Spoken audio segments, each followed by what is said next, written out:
Right. Hello, everyone. We have some folks still trickling in, but I thought we'd go ahead and kick off. So good to see you all. My name is Claire Fitzgerald, and I am a research fellow here at the Government Outcomes Lab, and I have the honor of being your chair for today's installment of the Emergency Responses and Government Outcomes, or ERGO Peer Learning Group. And I want to thank each of you for taking some time with us today. I'm guessing that we'll continue to have people flow in as the main session ends. We were running slightly behind time, so hopefully people will come in and catch on quite quickly. But before we formally kick off with today's agenda, I just wanted to provide folks with a bit of background in terms of what ERGO is and what we can expect from today. So if this is your first time attending an ERGO session, you need to know that we are a peer learning group hosted through the Go Lab and have been meeting somewhat regularly since the early stages of the pandemic. And the rationale for setting up ERGO as a peer learning group was really to provide a platform for those in government, those in provider organizations, in academia, and in other sectors to share their experiences of emergency and disaster response and recovery, including, but not necessarily limited to COVID-19. And this was a space that they could use to reflect on the wider implications for outcomes-based approaches.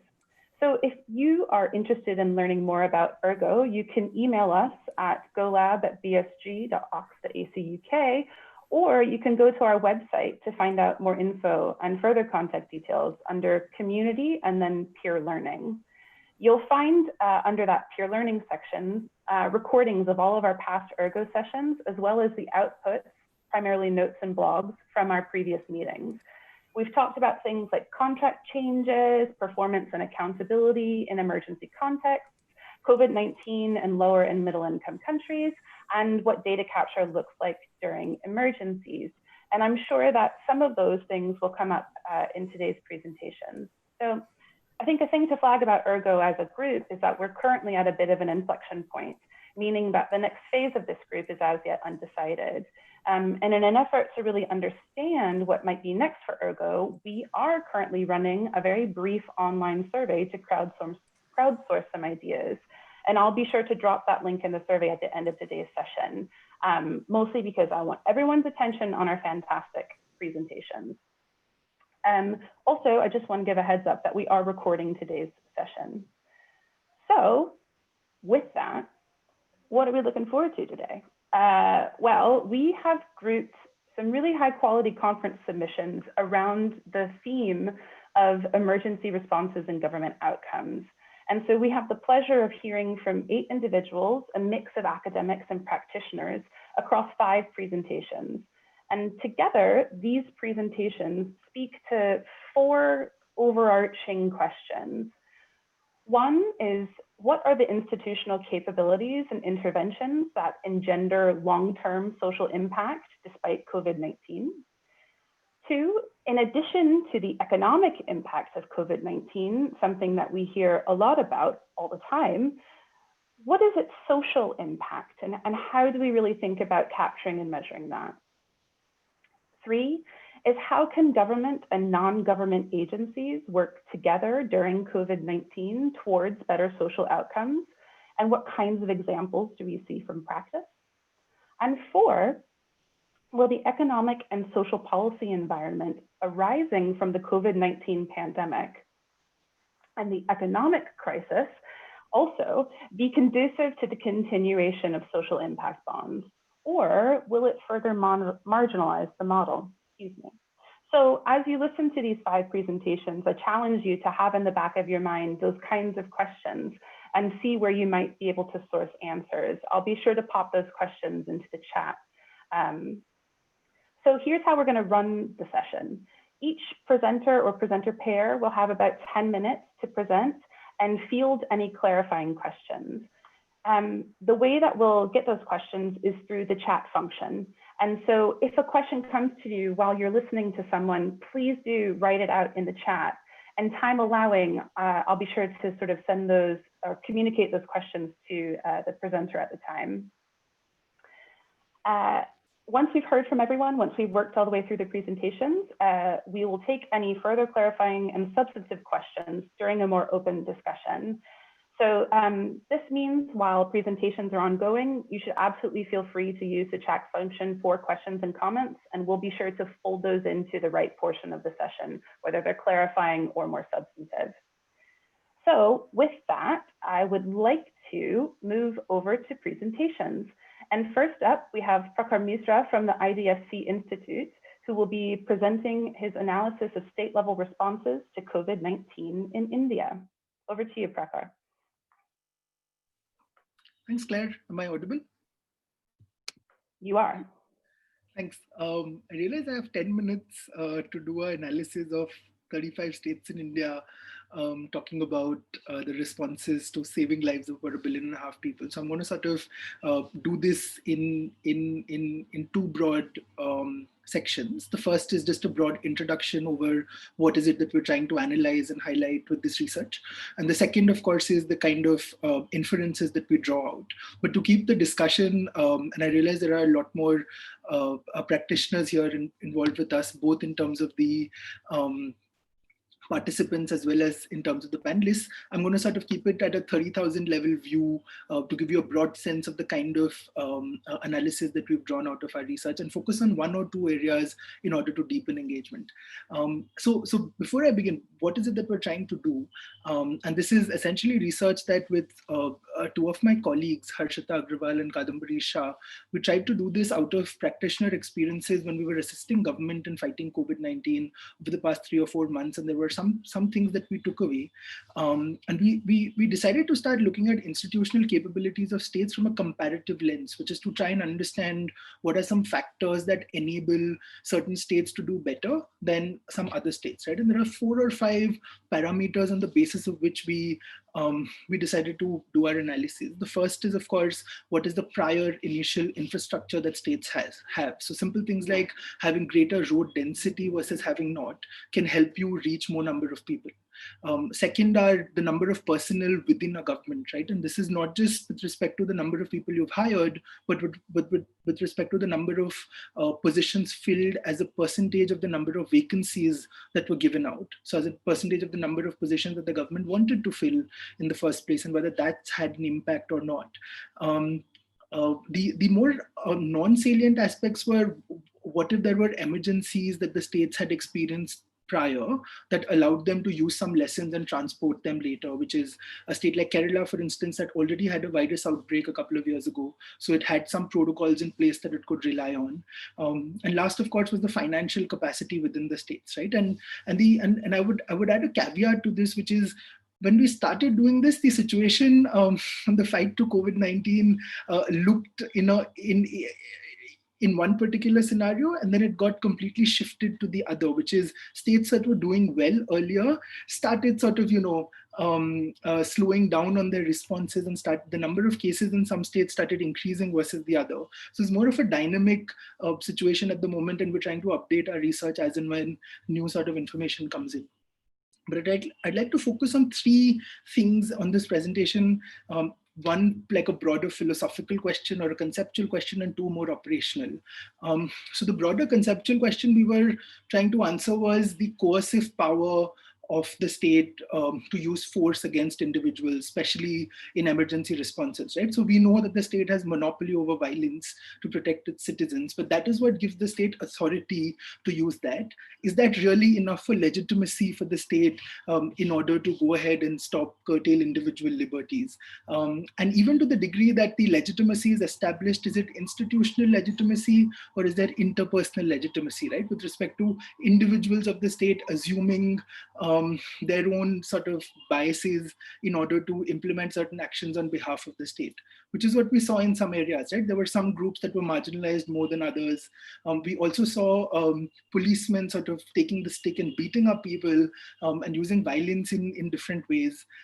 Which probably does not go well with the idea of legitimacy, right? And while at some level we do realize that the state is a utilitarian entity in the sense that it wants to look at the greatest number the greatest good for the greatest number. There is a certain individual notion that needs to be ascribed even during these times. And that is something that we want to highlight. And finally, on the philosophical end of things, other scholars like Naomi Klein, for instance, have argued that often states use these crises as a mode to deepen their power.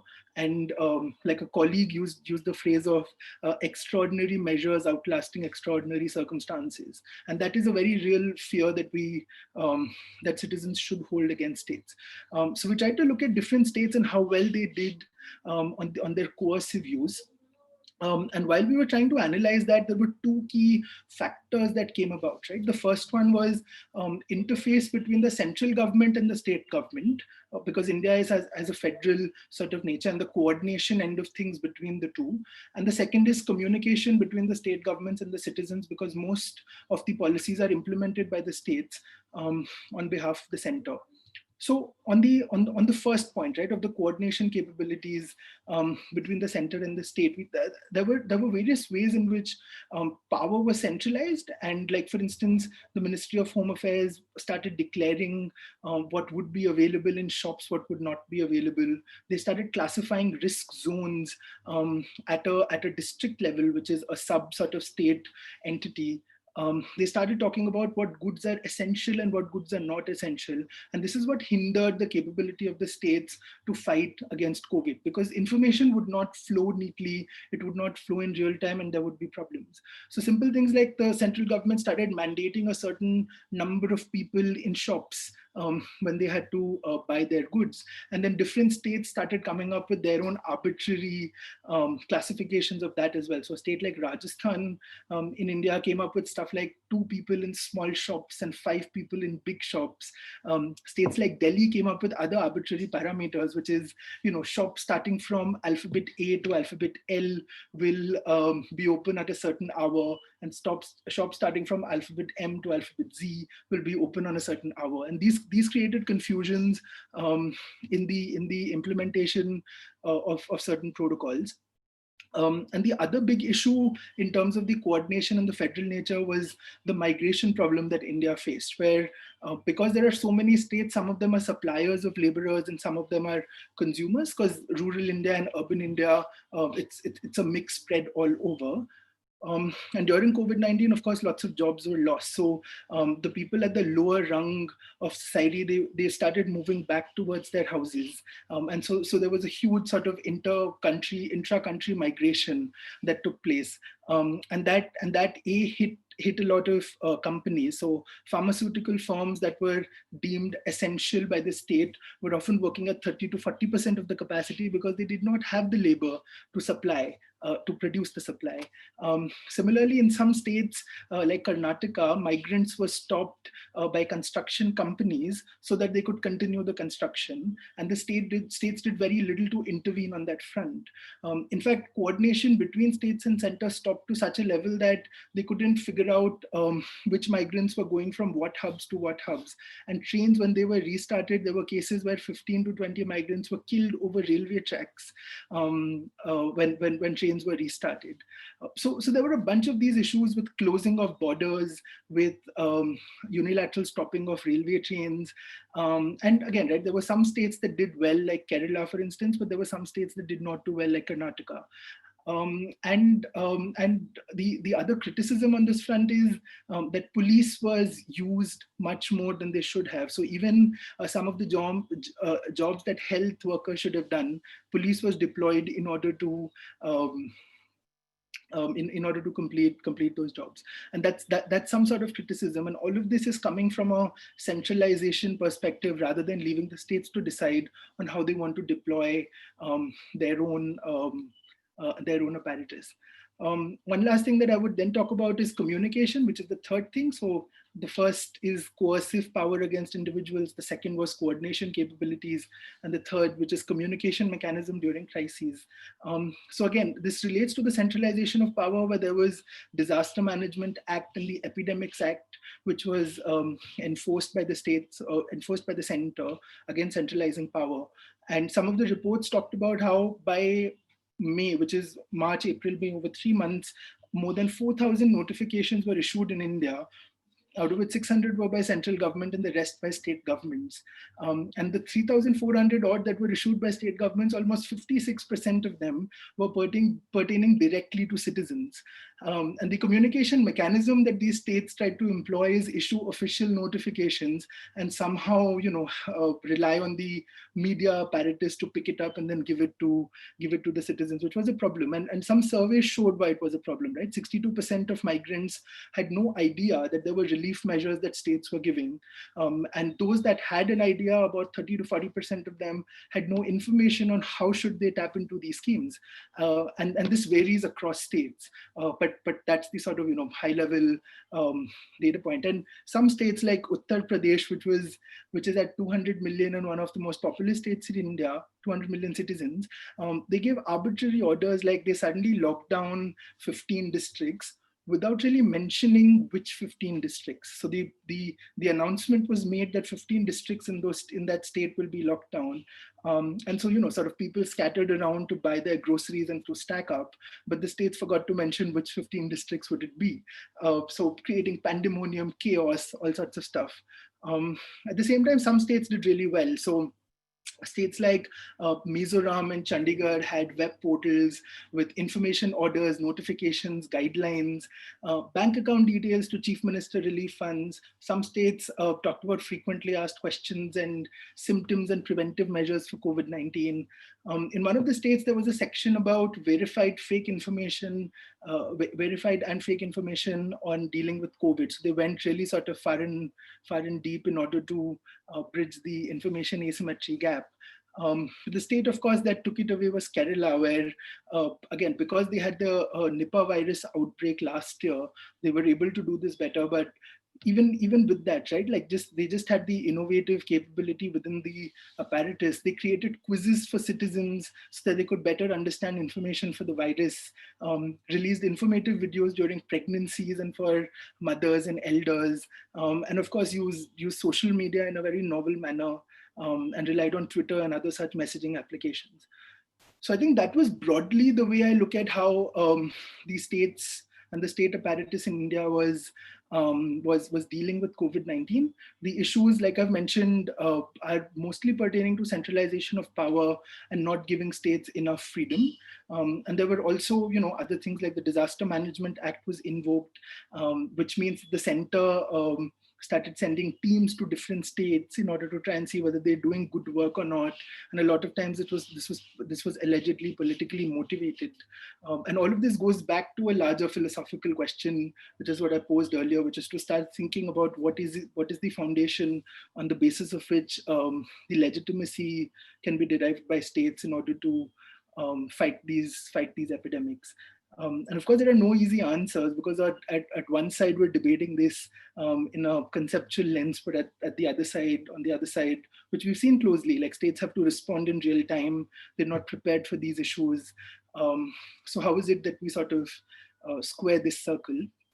And one last thing that I'll end with is we saw the state, overtly relying on giving cash transfers, for instance, to its people. And when we were internally discussing these questions, we started questioning whether is that a substitute for investing in infrastructure, to building for public health, for roads, etc., and that's the question that we need to ask, right? Like, while you may be able to get away with these crises in whatever manner you did, when others strike in the future, what is the readiness capability, and what should we do differently in order to fight that better?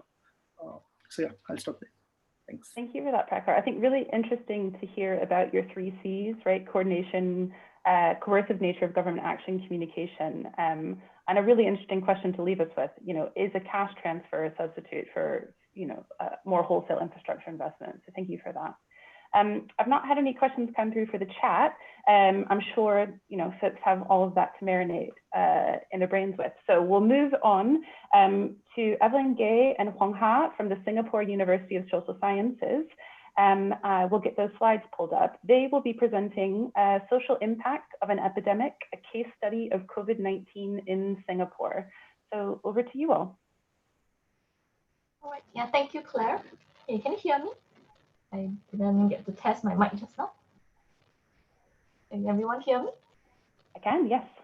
Okay, Can. great. Okay, thanks. All right. Okay, yeah. So yeah, I'll just maybe you can move on to the next slide. Yeah, thank you. Yeah, thanks a lot. All right, so here are some statistics. We start off with some figures here on the number of cases and number of deaths due to COVID-19 worldwide. Okay, so in Singapore, since the focus of our study is on Singapore, there has been about 56,000 cases and 27 deaths.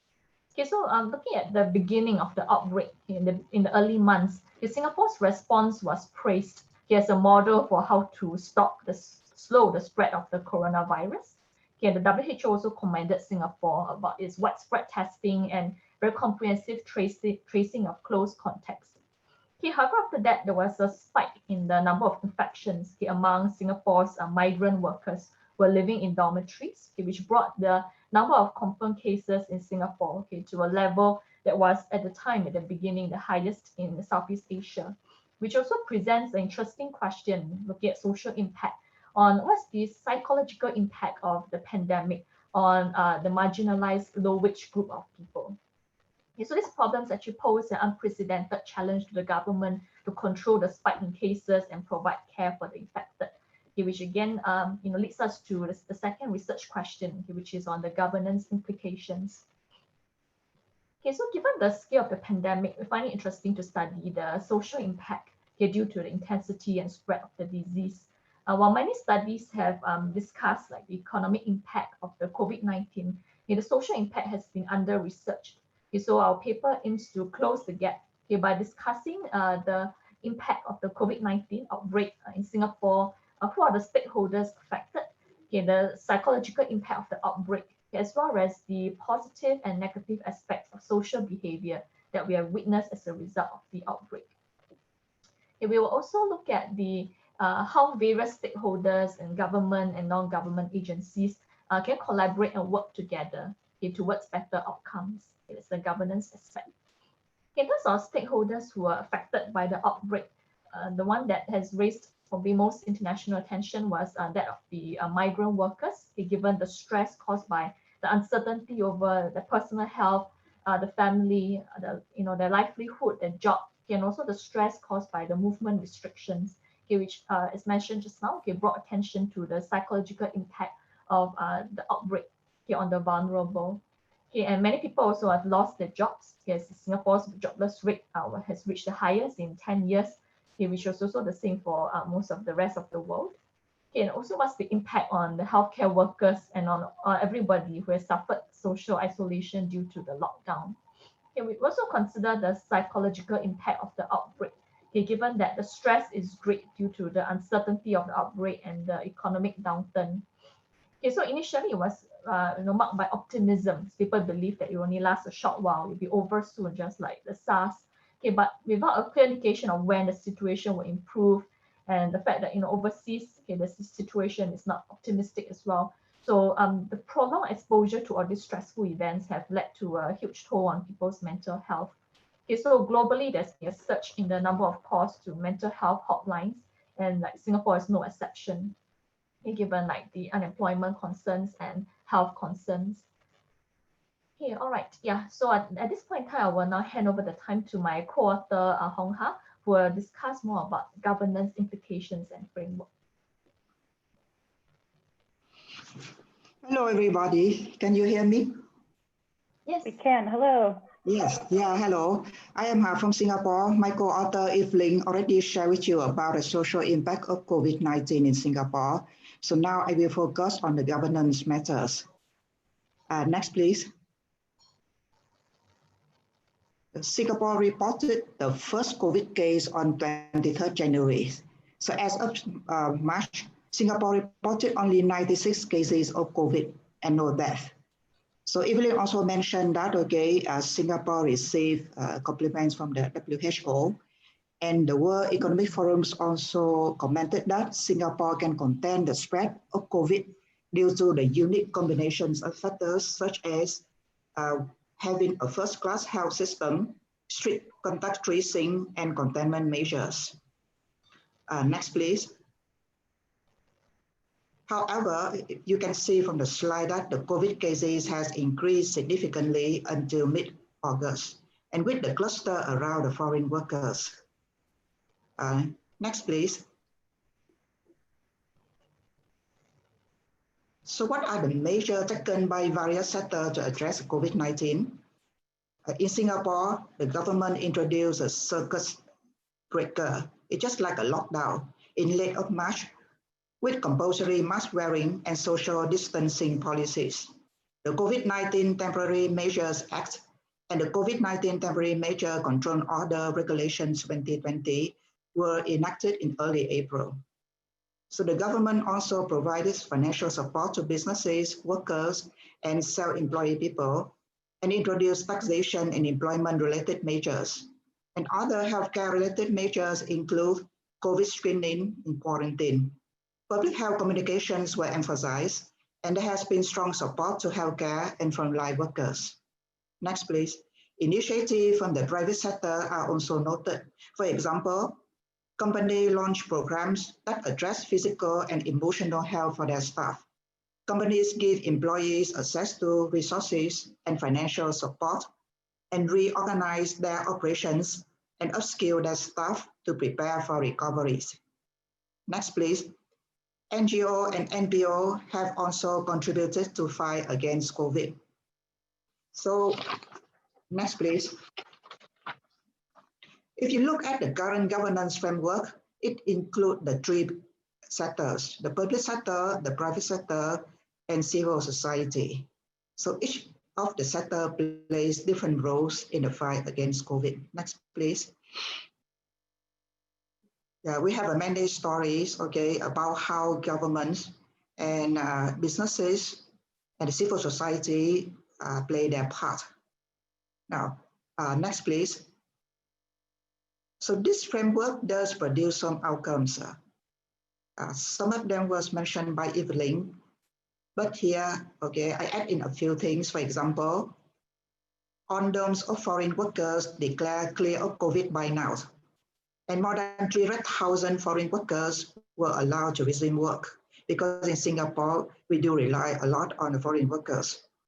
The number of community cases have been very minimal, whereas the imported cases and migrant worker cases have also been decreased significantly. Thousands of jobs have been created and businesses have been supported. And today, okay, the TV just showed that the government wants to work closely with the opposition party in order to have a common understanding, okay, to have a so-called better and good politics. Next, please.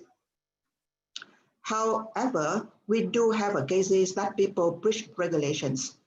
Several thousand of warnings and fines were issued, and many people were taken to court due to COVID-related offenses in Singapore. Next, please.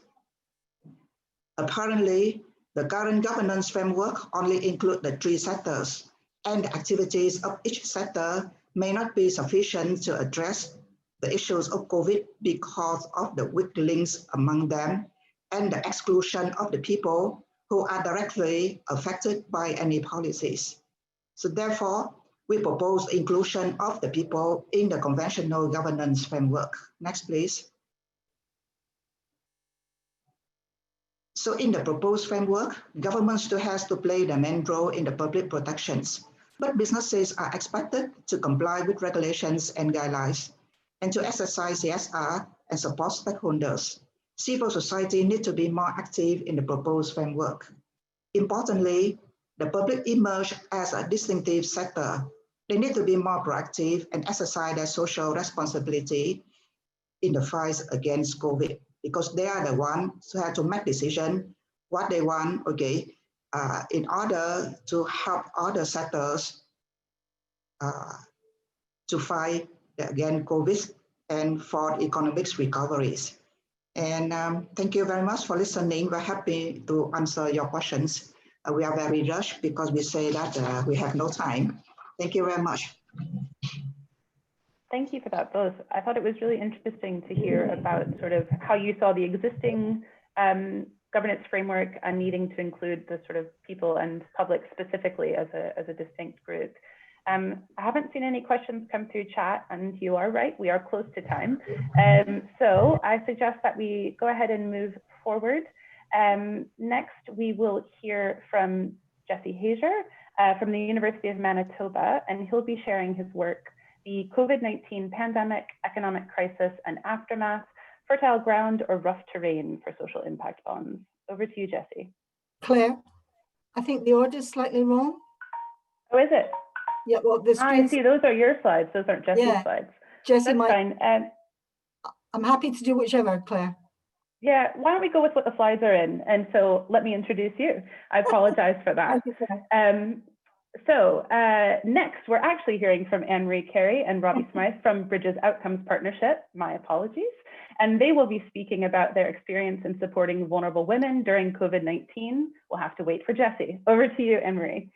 Thank you, Claire. Thank you. I feel that Pragar was talking about a 30,000 feet view, and I think we're about to give you the 3-foot view in terms of what was actually happening on the ground and in some of the projects that we were working with. So it's my absolute joy and pleasure to be here and to be participating in this peer review and a peer group set up this afternoon. If I could just say a little bit about me. So I've had senior positions in central government in the UK, in local government in the UK, in the third sector and in the private sector. So I have a kind of unique take on how these things can actually come together in terms of the, I'm interested, Huang, in terms of the new governance structure that you're talking about, because I come with that experience. Robbie, who's joining me, is my operations and performance director in the project that we're going to speak about. If we move on to the next slide, please. Move past the pictures, thank you. Thank you, Ruby. The next 2 slides and then the one after it's not so messy. These are really messy slides. I'm not going to ask you to spend a lot of time on it, but what I want to demonstrate is Bridges Outcomes, our social outcomes partnerships, work with over 100 commissioners in the UK across with more than 100 delivery partners in every area of social policy. Can you move on to the next slide please, Ruth?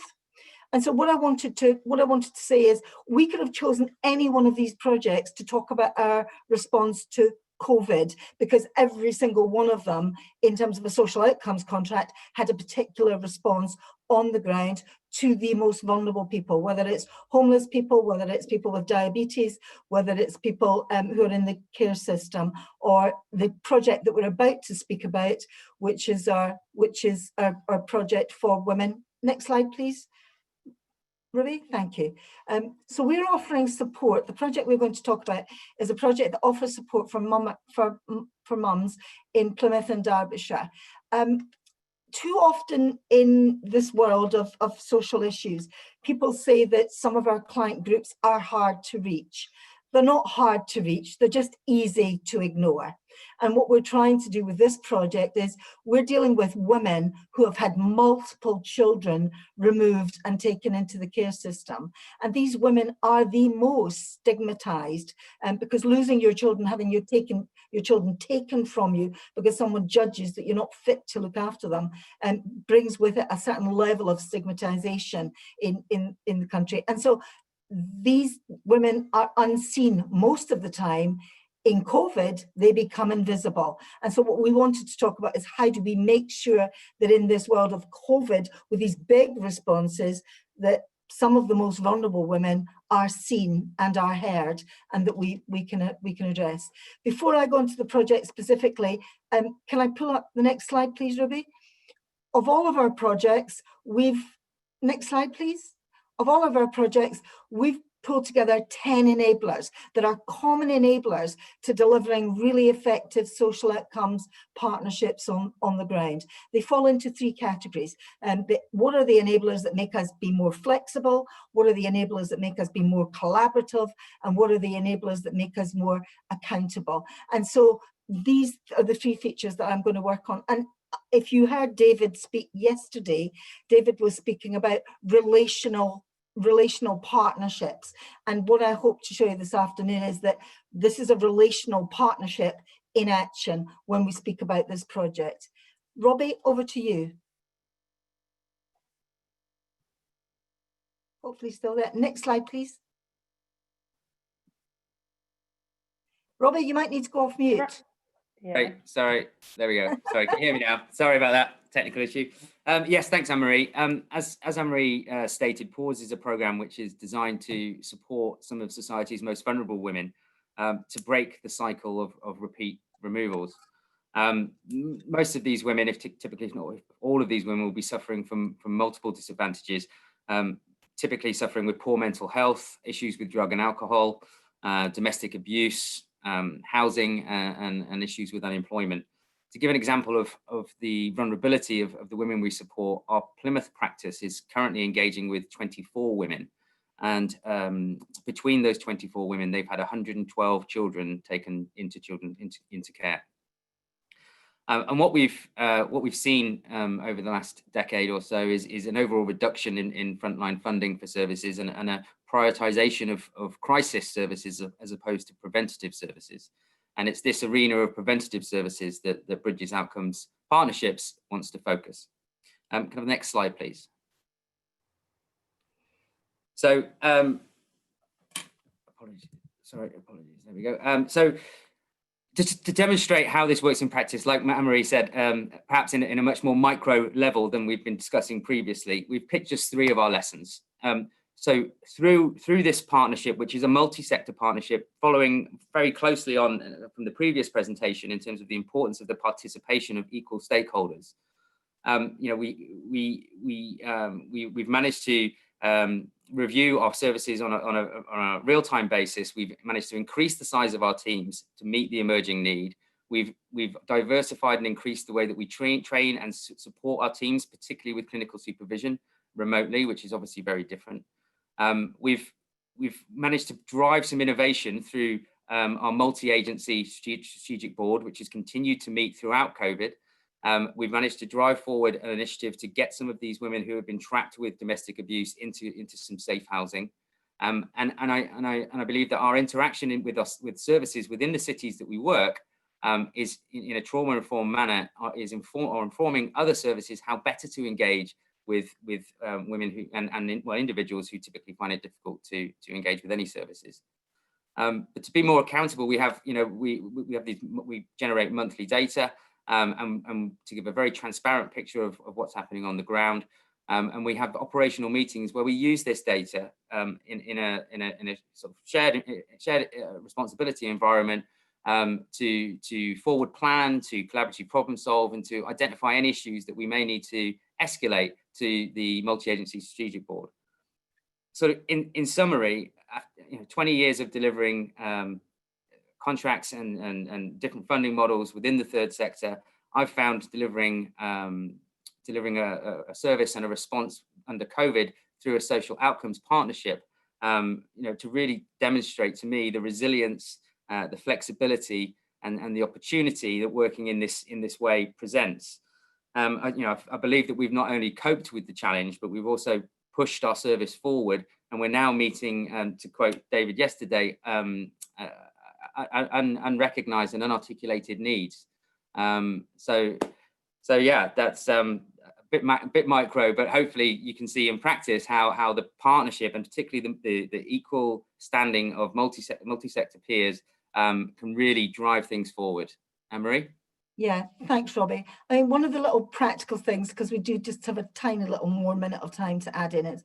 So, for example, in our project, when the women wouldn't have access to computers, because normally it's face-to-face counselling, then we were able to get laptops for the women so that we could have online counselling sessions. We were able to buy SIM cards so that people could actually have calls because the issue about access to support when you move from a real world to a virtual world needs to be addressed for the poorer and the most vulnerable in society. And there are lots and lots of examples in here that we could share. I think that the social outcomes partnership, with my experience in local government, central government, third sector and the private sector, I think social outcomes partnerships are absolutely a game changer in the field of social issues, intractable, entrenchable social issues that we've been dealing with for quite some time. David said agile was a mindset yesterday, and I thought, yeah, that's absolutely right. And agile is alive and well and flourishing in social outcomes partnerships. And so I'm really proud to be part of this movement, and I'm proud that across the piece we've been delivering really critical services to people that are so often ignored in the big picture. Thank you. Thank you for that. I think that was really helpful to have a quite tangible appreciation for how complex the delivery of many of these services can be in situ. I think right now for time, again, folks, please be putting questions and things like that in the chat as we go on. And now it's time for Jessie Hager. And thank you for that gentle correction, Anne-Marie, I appreciate it. And so, as I said earlier, Jessie is talking to us about COVID-19, pandemic, economic crisis and aftermath, fertile ground or rough terrain for social impact bonds. Excellent. Thank you, Claire. Very glad to be here with you all today. I look forward to building on the insightful sessions and the presentations so far, and to add to the diversity of perspectives. As Claire mentioned, my presentation today is based on this paper that's titled The COVID-19 Pandemic, Economic Crisis and Aftermath, Fertile Ground or Rough Terrain for Social Impact Bonds. So this builds on my previous work that was published in the special journal out of the conference in 2018, and a book that I've co-authored with John Loxley coming out of the University of Toronto Press early next year. One of the main ideas that came out of this research was that it's not efficiency or effectiveness of social impact bonds relative to other procurement or commissioning models that's driving their adoption and the dispersion across countries. Rather, it's the broader evolving political economic context, which is playing the leading explanatory role. Very briefly, we've seen a consolidation of political and economic power amongst financial sector interests at the expense of civil society groups over the last 40 years or so, and more markedly and importantly, at the expense of labor unions and worker organizations. So in countries where we see social impact bonds become relatively more common, this trend, I would argue, is more acute. Next slide, please. So out of the questions that Claire outlined at the beginning, I'm going to focus on question number 2 and question number 4. So question number 2 was looking at the social impacts in addition to the economic impacts of COVID-19. I suggest that both the economic and social impacts have been devastating on the social side in particular, and they have yet to reach their peak intensity. This is due to the fact that rapid and massive government rescue packages are still running their course. I would say the true reckoning is still yet to come, unless there's a radical reshaping of our social welfare states. Question number 4 looks at the economic and social policy environment arising from COVID-19 and the crisis, the economic crisis, and whether this will be conducive to SIBs or not. I think this is a very open-ended question. We know SIBs emerged out of the last deepest economic crisis since the Great Depression. We have a new one now. There are many reasons to think that SIBs may thrive in this post-crisis environment, especially if there's a turn back to austerity. We saw the financial sector, again, being deeply subsidized and rescued. It's unlikely to be displaced from its political economic position in the short term. The crisis has shown ever deeper and more traumatic effects compared to the 2008-2009 financial crisis. So there may be a potential for a paradigm shift. There's some early indicators, for example, that there may be this is happening at the federal level in my country, for example, in Canada. The idea that a robust post-World War II style recovery is possible through a greater role for the state, rebuilding the welfare state. This could narrow the appetite for social impact bonds. Next slide, please. So it's difficult to overstate the unprecedented economic impact that COVID has had, along with the lockdowns. A common metaphor that has been used has been an induced coma. We had to shut down the economy to protect people from infection. This has had both supply and demand effects. We have people with limited opportunities to spend money, so we have aggregate demand plummeting. We've seen the production of goods and services also scaled back or ceased to comply with public health measures. And we see producers facing ongoing higher costs associated with operating in the pandemic context. So more fundamentally, what this means is large numbers of people have lost their jobs and many continue to be sidelined from the labor force. I have a quote up here from the World Bank referencing the historical magnitude of the recession, but this could have come from any number of multilateral institutions or governments. The recession is expected to have deep negative impacts on investment, the well-being and productive capacities of workers, and may underline globalized economic linkages. For countries, for many countries, the decline in economic activity and employment is both historically unprecedented and in both its depth and how quickly it occurred. Next slide, please. So this graph illustrates the magnitude of the economic collapse for countries that have more actively pursued the SIB model.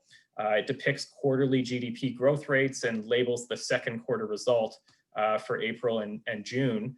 The 2008-2009 crisis looks like a minor blip relative to the current crisis. It's literally off the charts, or in my case, required tripling the scale of the y-axis of the graph. We see similar dramatic drops in employment rates and increases in unemployment rates, at least for Canada and the United States. For other countries, they measure unemployment a bit differently when it comes to layoffs, so it hasn't shown up as quickly. This is particularly for UK and European countries, but the underlying trend is still there. Next slide, please.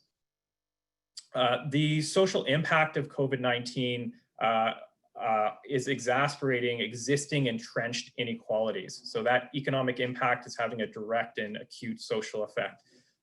These inequalities based on income, wealth, gender identity, and racialized status are making things worse. We know that low-income earners have been more likely to lose their jobs. They're less likely to be able to work from home, and they lack the savings or equity to cope with the crisis. We know women have been disproportionately double burdened with paid work and homeschooling and childcare. They're exiting the labor force in record numbers. In the UK, for example, as reported by the Institute of Fiscal Studies, mothers are 47% more likely than fathers to have been permanently laid off or fired from their jobs, or they're 14% more likely to have been furloughed. So this is the temporary parking. The health impacts are also unequally shared. We have racialized populations being impacted more severely. For example, the Brookings Institute has released a report noting that in the US, Black Americans are more than 2 times as likely to die from COVID-19, 3 times more likely if you adjust for age. Next slide, please. We can see worsening outcomes or increasing demands in effectively all the social impact bond policy areas. So for anti-recidivism, although this is happening unequally across countries, we have more people being released from prison, requiring reintegration support. We have those left in jails under increasingly harsh conditions that will hinder future reintegration. So this will also necessitate greater supports. In employment and training, we have unemployment and inactivity, degrading worker skills, reducing employability. We have consumer preferences changing. So some industries, such as entertainment, restaurants, and hospitality more broadly, may never fully recover from the crisis. That's a source of jobs for lower skilled workers. We have health and mental health, elder care, loneliness, isolation and fear of infection is exacerbating and generating new mental health challenges. Our senior citizens in personal care homes are under increasingly restrictive conditions, leading to isolation. Homelessness, COVID-19 has generated a focus on the problem of homelessness, and particularly the public health problems associated with it.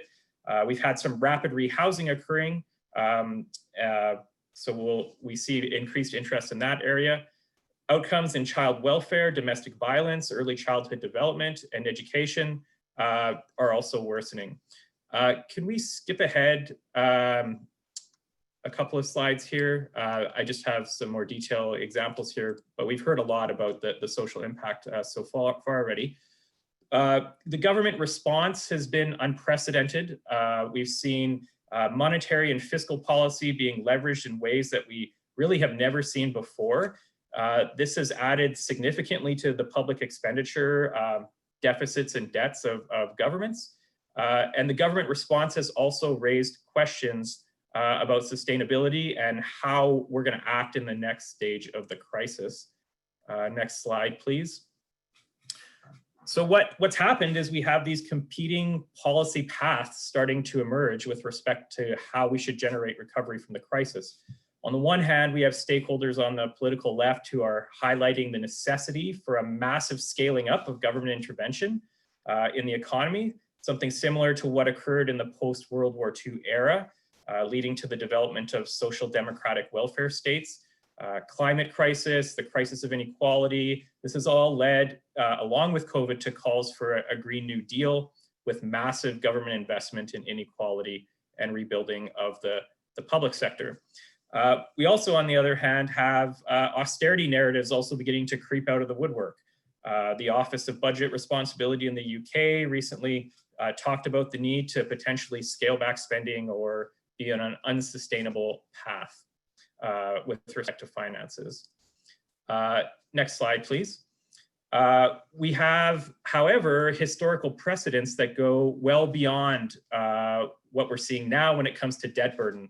And I won't dwell on this, but looking at the end of the World War II period, in the UK, for example, we had debt to GDP ratios that were, more than double what we're talking about today. So historically, we could argue we have room to spend. Next slide forward. I'll just briefly finish with these two slides on the implications for SIBS going forward. I'm suggesting that the pandemic and the associated economic crisis will generate conflicting tendencies with respect to the potential for SIBS to thrive. Clearly, the pandemic has generated an increased need for social investment. We've heard about that in this panel. The road to recovery is going to be long. And we know the socioeconomic inequities are going to intensify. So that's creating that environment. Next slide, please. But we also know that there's many reasons why SIBS may not work well in this context. It's been clear for a long time that SIBS are intensive with respect to contracting and administrative costs. This is coming out in the crisis as well. We know that COVID-19 is showing us what problems can arise with the complexity of social systems. Finally, to wrap up, and most fundamentally, the curtain has really been pulled back on the budget constraint idea, that it's been budget constraints that have required us to move to SIBS to finance public social investment. The scale and the speed and scope of government intervention in response to the crisis really doesn't raise much promise for the future of SIBS, because it undermines this highly restrained view on the capability of governments when it comes to financing, being bold, innovating. This is the premise that SIBS were founded on. Thank you. Thank you for that, Jesse. I was taking notes. It was really interesting to hear about the sort of worsening outcomes, increasing demands, massive scaling up, austerity narratives. It's quite a sort of bipolar arrangement of different arguments coming out in terms of what the future of SIBS looks like. So I will now move to our last presentation for today. We'll be hearing from Hortense Mangeot and Louise Savelle, who will be talking to us about improving social outcomes in the time of COVID. So I will pass it over to you, Hortense and Louise. Thank you for the opportunity to speak today. This is a joint presentation by myself, Hortense, and Louise. And we're going to share some lessons from the delivery of outcomes in the time of COVID in the Kangaroo Mother Care Program in Cameroon. So permit me to start with a deep dive. And that's why I'm going to give the example of Fallon in the picture on the first slide. And she is she's a first-time mom that had a set of twins in February 2020 in one of the hospitals, which is the Lakentini Hospital in Douala. The babies came 3 weeks early with 1.6 kg and 2.1, which made them the preterm babies.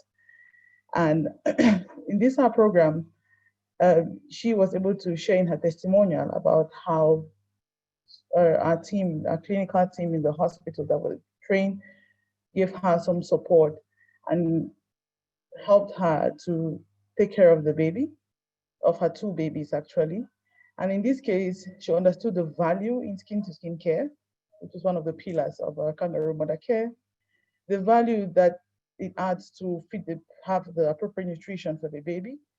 And last but not the least, of course, the importance of coming back for follow-up, because this care helps the mother to be able to go back home, but also it helps the mother to be able to take care, to be part of the care of the babies. And in this case, she was able to share with us how valuable it was to be part of this program. And as a first-time mom, how supportive that was. So this is, of course, over and above the care that you receive in the hospital when you have a baby in the neonatal ward. So I'm happy to say that the babies all survived, and they have come right up to the 3 months follow-up visit, and we're all expecting them the 6-month follow-up visit. And this takes me back to how we focus on the operational and contractual lessons that we had to change and adapt when COVID hit in different programs. So next slide, please. The kangaroo mother care, as I mentioned earlier, is a neonatal health project that is meant to inbuild in the Cameroon health system a form of care that would be able to help mother improve survival chances for babies, as well as bring the possibility of having affordable care for the newborn babies. So in this case, we have as Investor Grant Challenge Canada, and Kangaroo Foundation is the service provider. Our outcome evaluator here is RESCO, and the project outcome funders are the Ministry of Public Health in Cameroon and Nutrition International.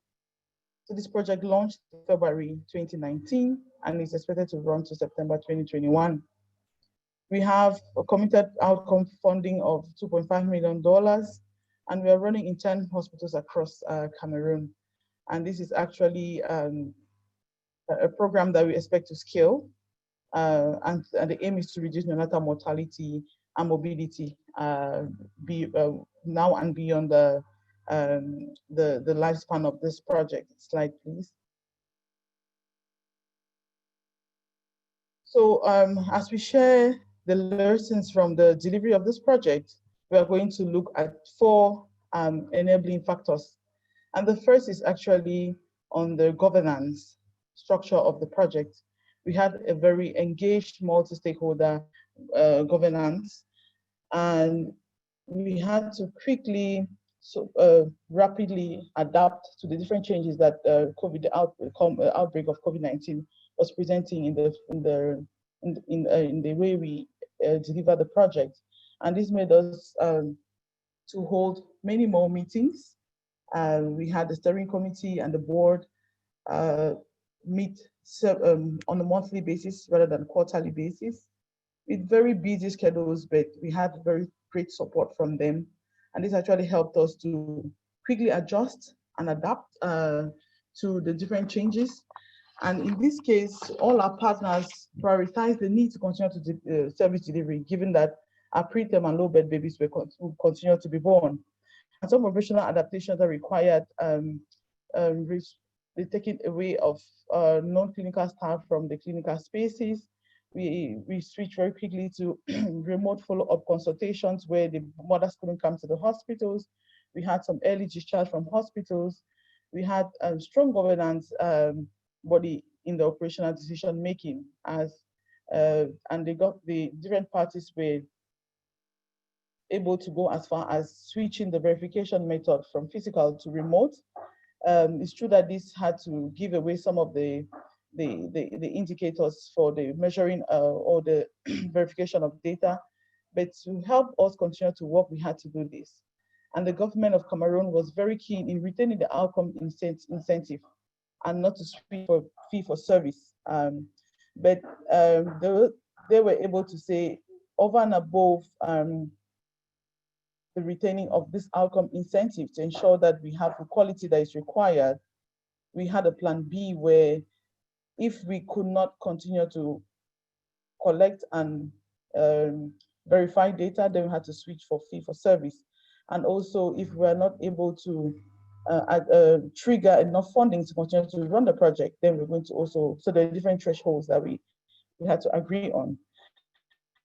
And it's good to say here that what actually enabled all of these, as David said yesterday, was how the different partners come together. What is the relationship that exists between them? And who are those who are sitting on the table to make the decisions, such that those who are the key decision makers were sitting around the table, they're ready to commit their time, their effort, their experience, and everything that was happening in the different parts of the world to make sure that we adapt to these changes. And I'm not going to belabor the point that it was very key that we had different stakeholders from different parts of the world.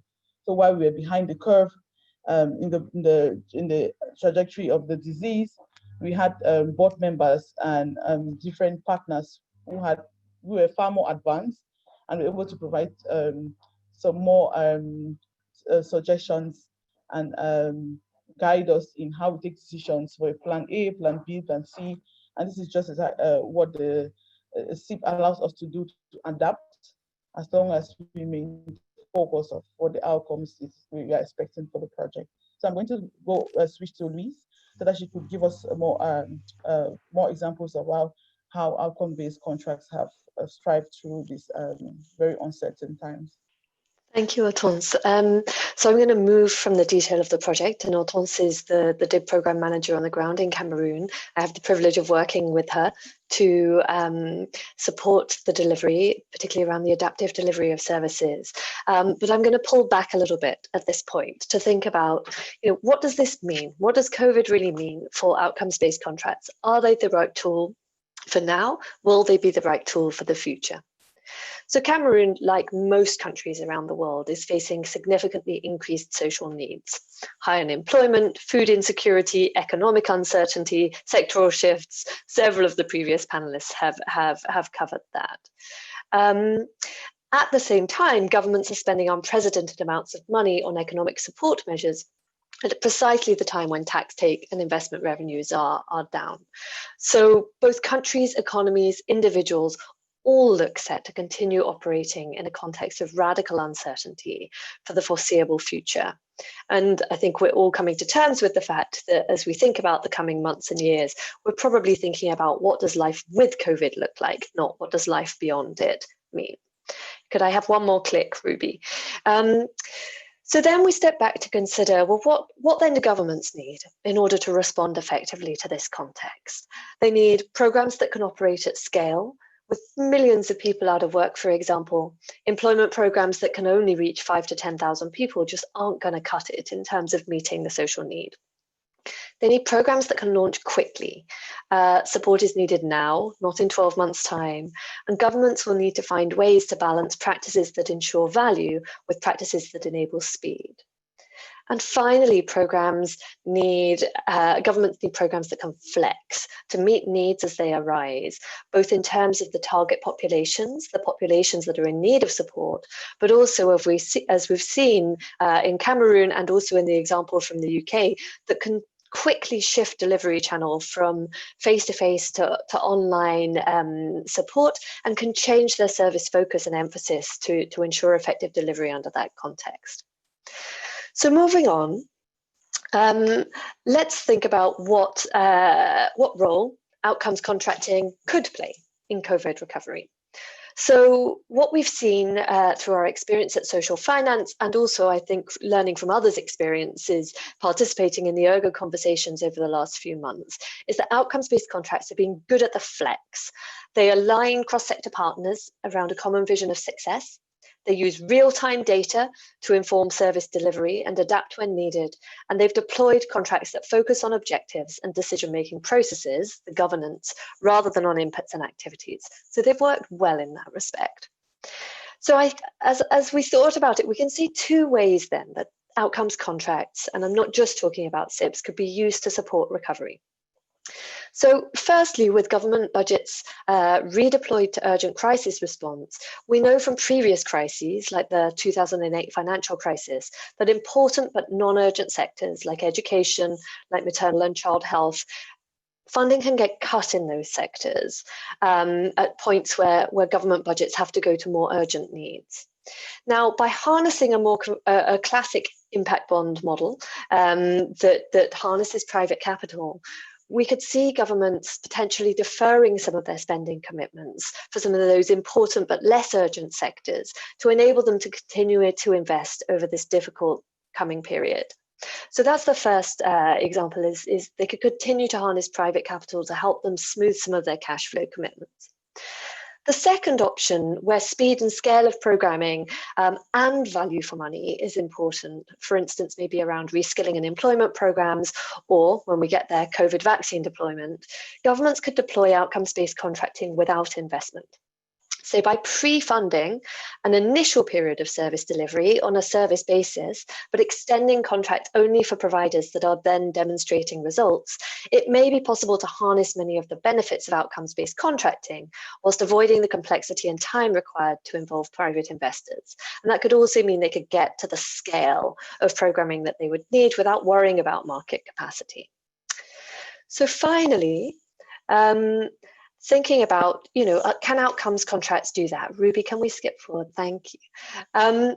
So how could we accelerate outcomes contracts? Many stakeholders over the last 2 days have mentioned the time-consuming nature potentially in getting these contracts to launch historically. And I actually picked the brains of the research director of the GoLab when I was preparing this presentation, and I'm reliably informed that on average it's taken more than 2 years to develop each impact bond that's launched to date. So time and complexity are a real issue. However, in context of uncertainty, we've seen that these contracts that are focused around outcomes have come into their own. So how do we square that circle? I would suggest we could try a few different things. The first is to leverage data that's already systematically collected, and or to find outcomes that are independently auditable, but maybe don't need the kind of rigor of a highly structured RCT or similar.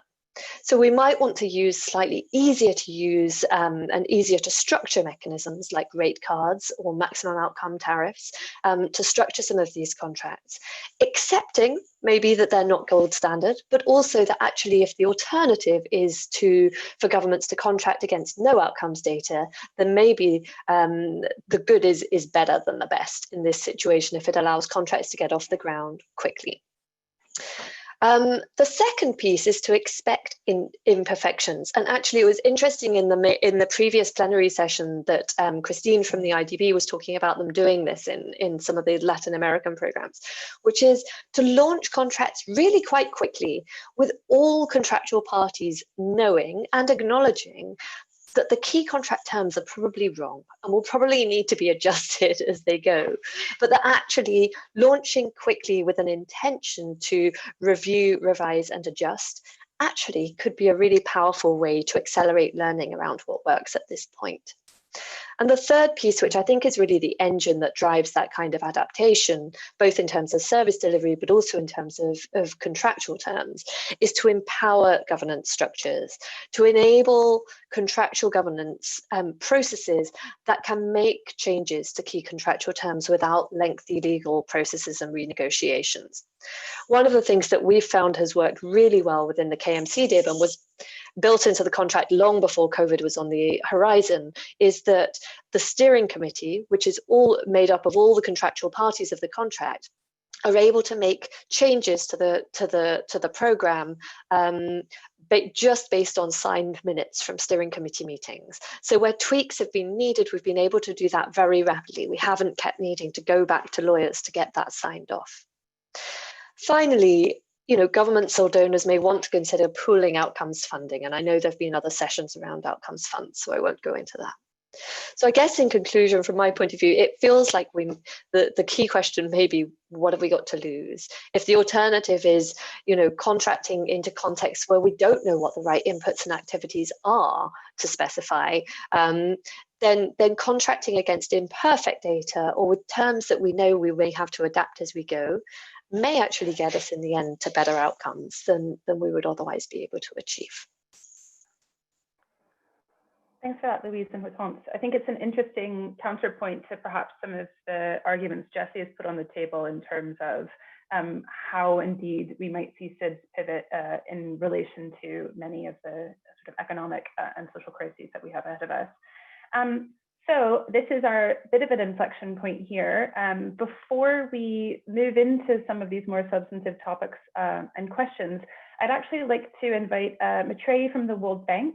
I've invited Maitreyi because basically the World Bank has just had a recent white paper that is entitled Results-Based Financing Through Social Enterprises, a white paper for the Global Partnership for Results-Based Approaches in Response to the COVID-19 pandemic.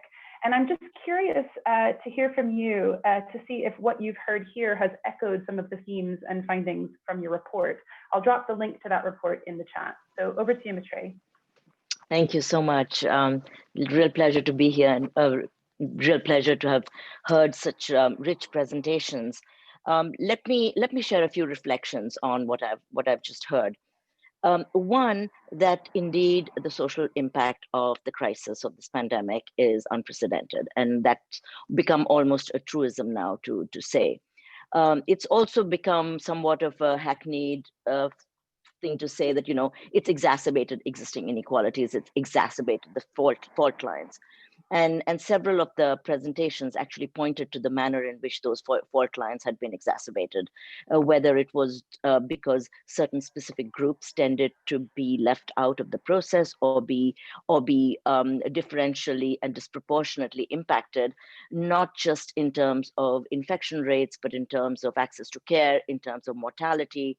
And that's very specific to the disease itself, but then the fallout of that in terms of jobs, in terms of access to other services like water, like digital technology, which has become probably one of the biggest drivers right now of the inequality and the extent to which people can or cannot access the available resources in the context of a rapidly evolving, very dynamic pandemic situation. So that's very clear that the social impact is absolutely unprecedented, and in a sense, something that we haven't actually seen before. So we're making it up and we're finding it out as we go along, just because what we knew 3 months to be true isn't true today. And several of you have pointed to that reality. So yes, not to belabor that point, but the social impact, dynamic, fluid, unprecedented. The second is state response. And a state response has also been dramatic and unprecedented, whether it is the presentation from India that Prakhar made, or from Singapore, or what Jesse said. Each of you has brought out the very, very intense nature of the state response, and the fact that state has taken this as an emergency, which it is, and has responded in diverse ways, also making it up sometimes as it goes along, because just as the populations have not been able to come to terms with the dynamism of the situation, states also not been able to come to terms, and they have had knee-jerk reactions, which is to be expected. So state reaction. I think a part that we did not discuss enough, and that becomes really important, is individual behaviors and individual responses. But then individual responses are contingent not just on the individual, but on the collective. So what are ways in which the collectives have responded? What are ways in which entire communities have responded? And a recent paper that I was just looking at by Julian Jameson, Don Brundy, Dean Jameson, and others, is looking at, in several countries, a cross-country study, looking at non-pharmaceutical interventions. So non-pharmaceutical interventions, just like lockdowns and closures and ways in which the state has come to terms, and individual responses. And what they find is that there's a certain type of state responses that have had a more salutary impact, I won't say impact, but a relationship with mortality due to COVID. And they include things like travel restrictions, closure of public events, non-essential businesses, etc., have had a better relationship or more positive correlation with mortality due to COVID, but that individual responses and individual changes in behavior have had almost the same in order of magnitude impact on mortality as have state responses. So all this to say that the response of the collective, which is in many ways a response to the state, but also in many cases may go against the response of the state. So you have seen certainly in the United States, people actually responding against the diktat of the state, or in other places as well. Now, that's because sometimes people don't have a choice. So there may be a diktat of the state that you will lock down, but the collective cannot afford to lock down, or the collective cannot afford to not go to work. There are people that do need to go to work. There are people that have said, there are quotes coming out of South Asia that say, we'd rather die of COVID than of hunger. So I think that the response of the collective, by which I mean the community, the subnational, is as important to consider as the response of the state. Why is this important to the discussion that we're having right now? That's because the response of the collective has been unprecedented, just as other responses have been. And we are seeing a lot of surprises, and we're seeing a lot of positive surprises. We're seeing a lot of good stories.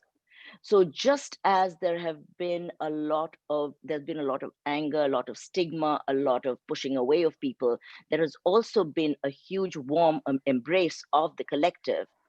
And in places where the state has not been able to react in time, it is these collectives that have come, and they have been at the forefront of the response. And that's where the issue of social enterprises comes in. Now, the term social enterprise is a very broad term, and it's a broad term because there isn't really a single fine definition of what a social enterprise is. It's basically an enterprise towards towards social good.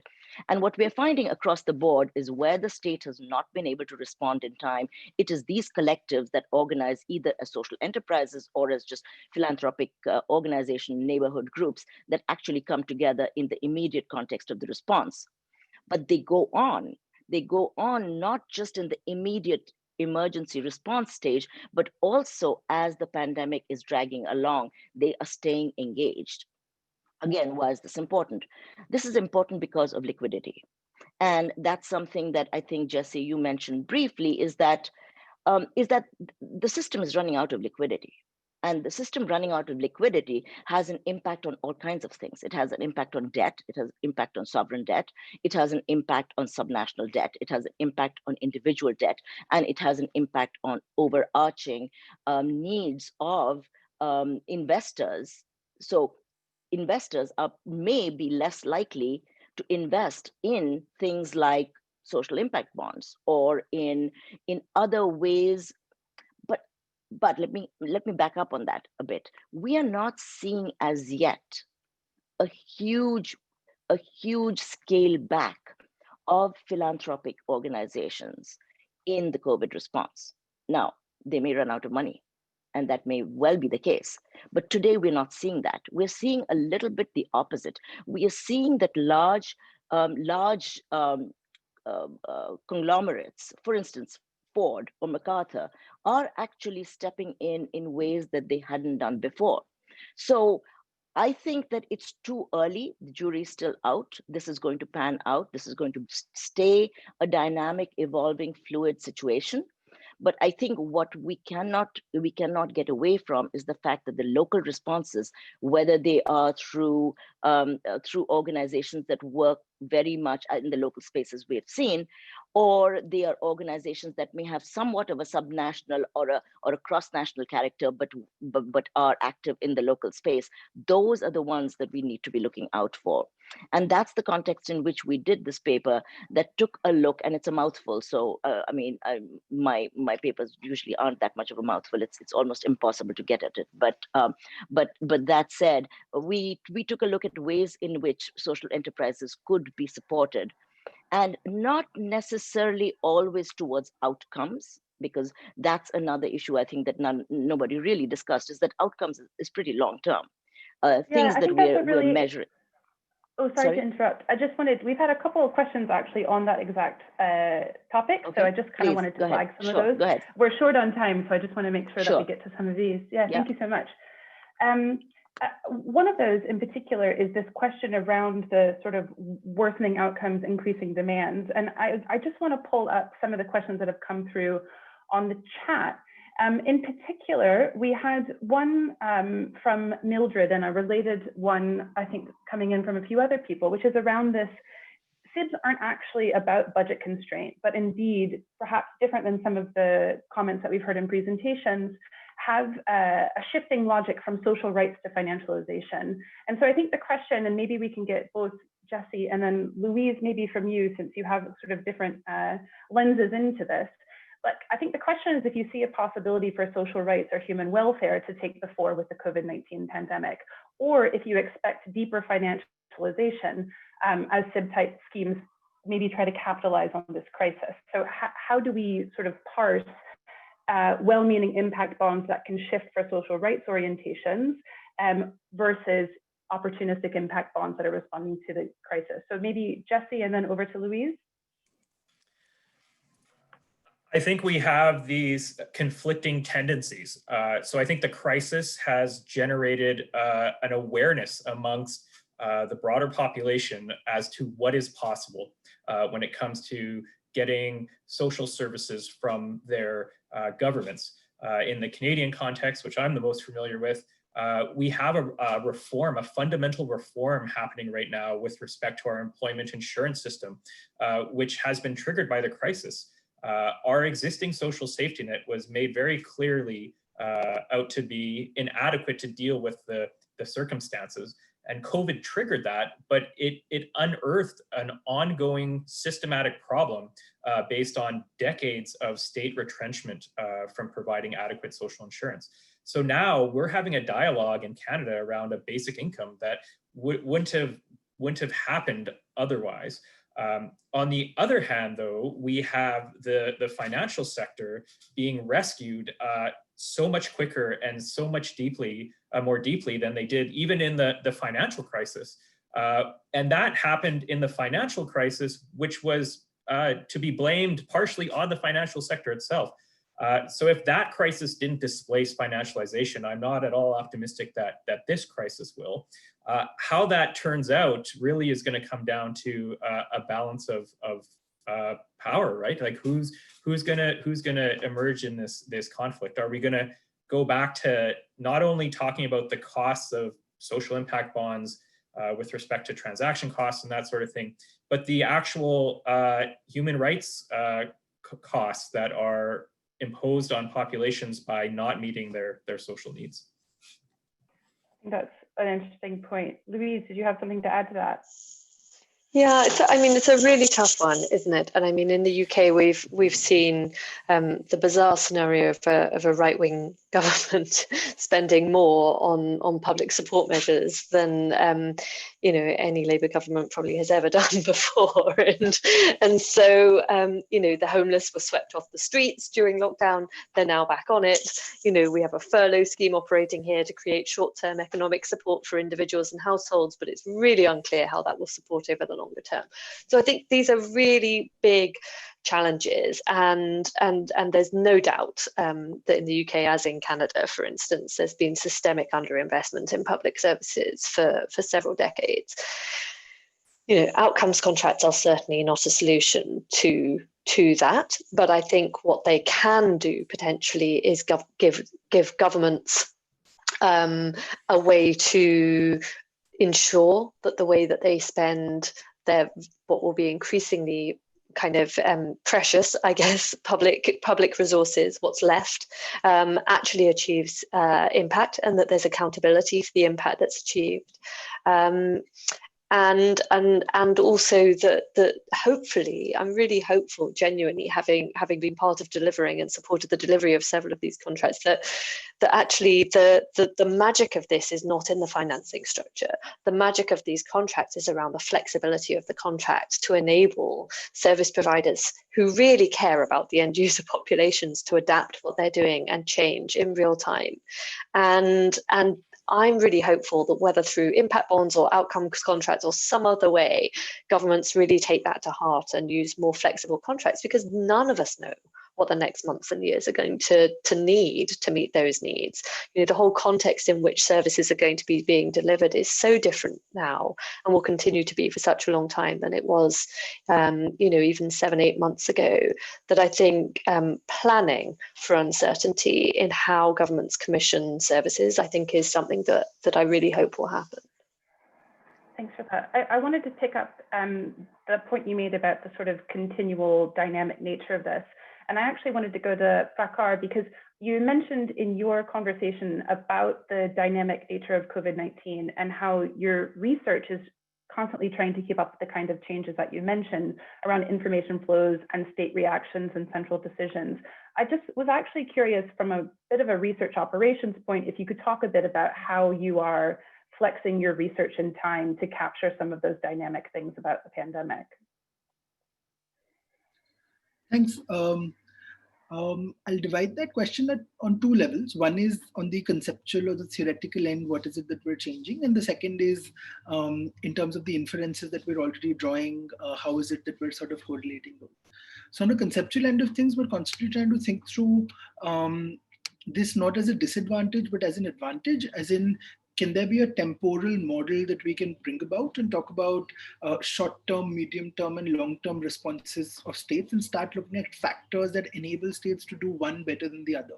So if a state has performed well on day 1, but by the time you reach day 10, the state starts reducing on efficiency and efficacy, what are some common patterns that come out of those sets of states, for instance, versus what are the common patterns that come out on states that don't do well earlier, but do well later? And that's on the conceptual end of things, the way we sort of tweak the way we're moving forward.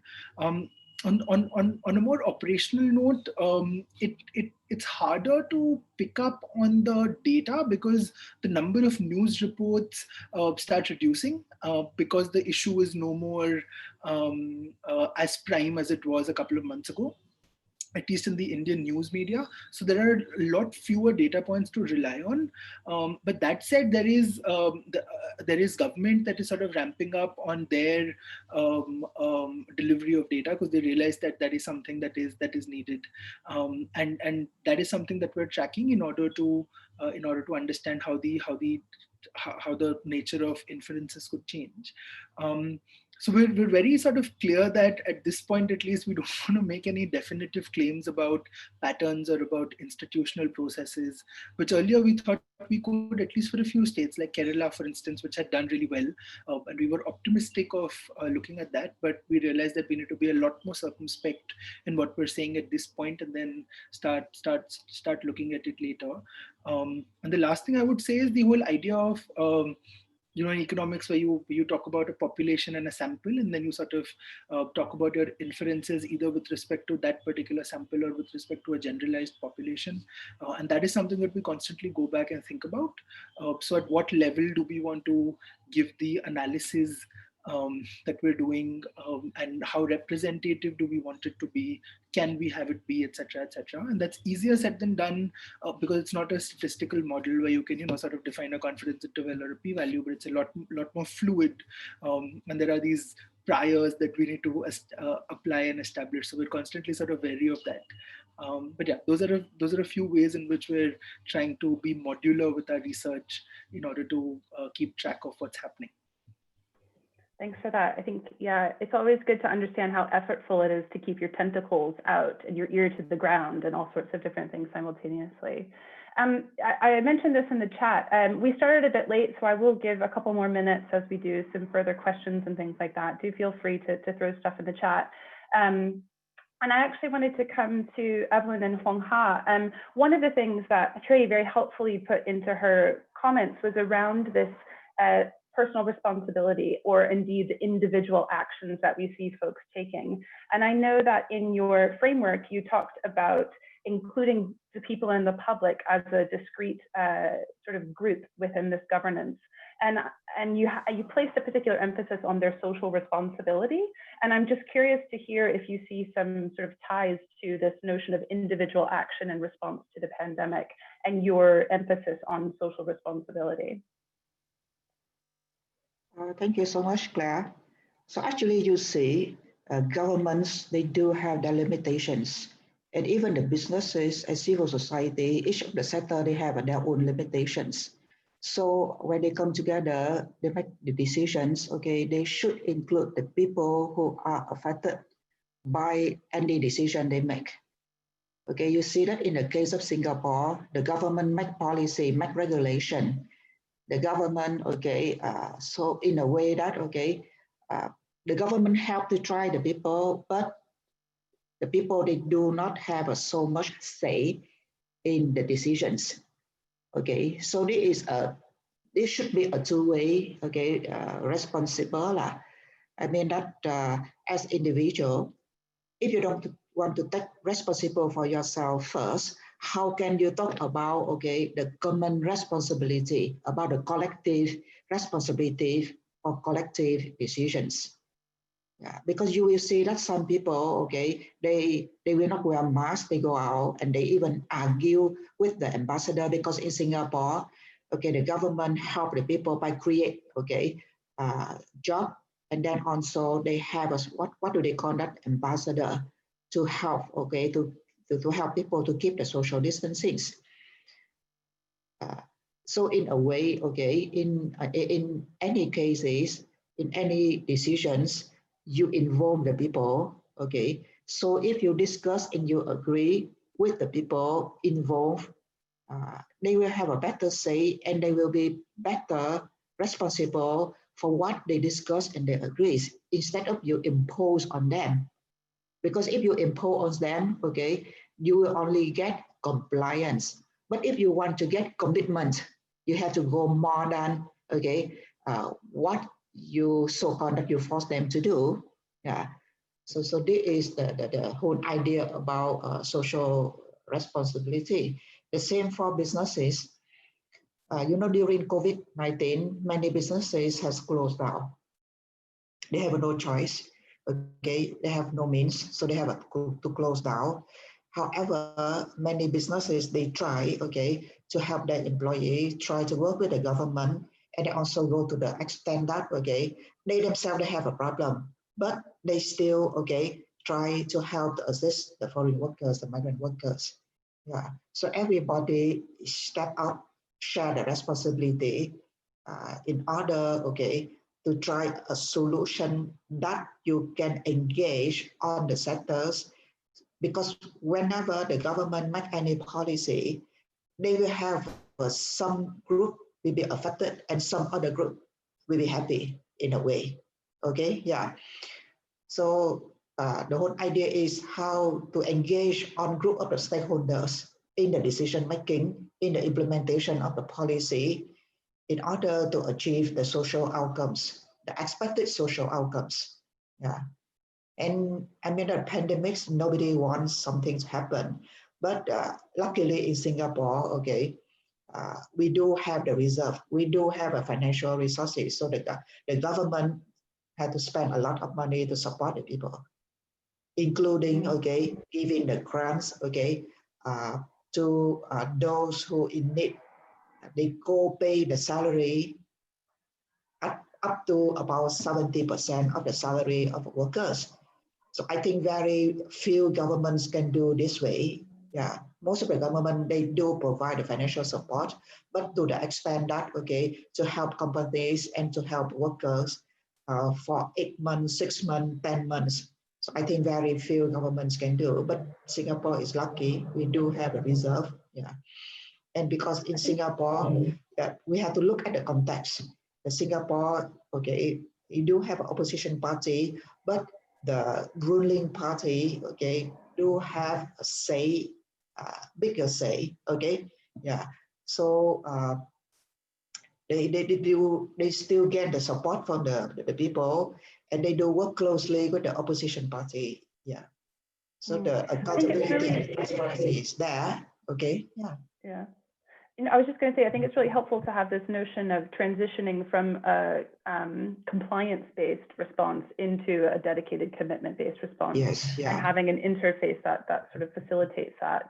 I think we'll move to our final question, and I'd actually like to toss it over to you, Anne-Marie and Robbie. Hong Ha has just done a really great job of articulating the sort of necessity of parity and the power dynamics between different groups. and whether that's a group working at sort of maybe central level policy versus the actual delivery of projects on the ground. And I know in your presentation, you mentioned specifically about really trying to be careful in how you navigate those power dynamics between service users, frontline staff, and project management. Curious if you could maybe just give us a sense of maybe what your secret sauce is like. And then sort of, again, that'll be our final question for the day, but I'll sort of say goodbye after that. So over to you, Anne-Marie or Robbie, if you want to jump in on that question. Well, if I may start, I don't think there's a secret sauce, all right?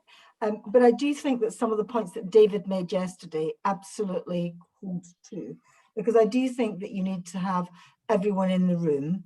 You need to have those courageous conversations that are about the outcomes, focusing on the what are we about rather than what's the service we are providing.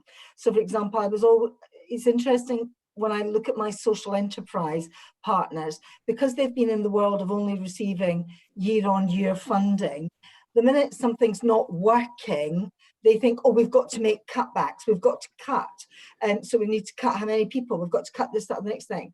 And actually when you say to them, but what would deliver the outcomes for the women, say in the project we're talking about, would it be having better investment in, I don't know, having more people, having a transitional woman. So when the woman finishes the program, she's got transitional support for 18 months. And they come back and they say, oh yeah, that would be great. But we've never been in a funding mechanism where you can go back and say, could we have that investment? And also, so there's one thing about understanding that sometimes you need to, Jessie was right, whether it's in social outcomes contract work, but sometimes to get through the rougher bits, you do need to invest more, and you do need to have that commitment together that you've got that dynamic problem solving, that this is what will solve it. It's not just throwing money at it. But I do think that the other thing that we have underestimated, and I think the private sector, and I say this from my private sector experience and in the investor world, the love of data and the analytics, not as a monitoring tool, not as a management tool, but as a diagnostic tool to enable you to make decisions to improve the program, is where you need to get people's head, because there's been such misuse of KPIs and outcome and data by government, both local and central, trying to get people to understand that actually the data is a living thing. The data is telling us how well we're doing and helps us think about how we could improve. It's not about blaming people. It's about saying, oh, why isn't this working as well? What do we need to do? How do we need to move on? But you do need to have those courageous conversations in the room where everybody is an equal, because if you focus on the outcomes of the women in this case, that's all everyone's interested. I'm not interested in your organization. I'm only interested in what you bring, what expertise you bring to this partnership to improve the outcomes for those women. And I do think there's been no real mention here of local government. And I can only speak about the UK context. And I know that while the government has said that they've promised millions to local government, I know the reality in local government is that they're dipping into their reserves. They're not seeing that money coming through. And so in local government, the idea of acute versus preventative.